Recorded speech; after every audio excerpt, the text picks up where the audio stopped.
మొంతా తుఫాన్ వచ్చి మొత్తం కొట్టుకుపోతుంది. ఫుల్ వర్షం పొద్దున్న నుంచి లేదు, రాత్రి కొంచెం ఉండే మా దగ్గర. ఐకేపీ సెంటర్ చూడండి, అన్నీ ఇట్లా వడ్ల కాలంలో వడ్లు ఇట్లా ఎండబోసినాం మొన్న రోజు. సరే వర్షం రాదని చెప్పేసి ఎక్కడెక్కడ పడదలు గుర్తుపెట్టేసినాం.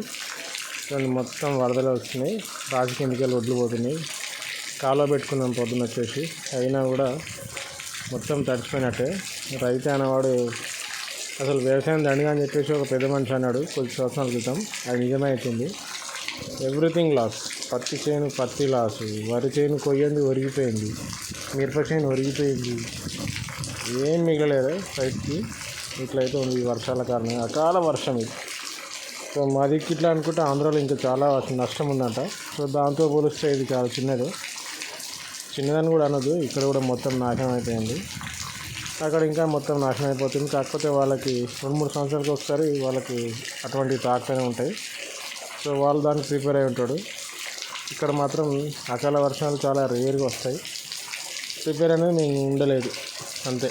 ఇప్పుడు ఇది ఎవరి తప్పు అనలేము, ప్రభుత్వం తప్పు కాదు, రైతు తప్పు కాదు, ప్రకృతి అట్లా చేస్తుంది. సో ప్రకృతి చూడండి.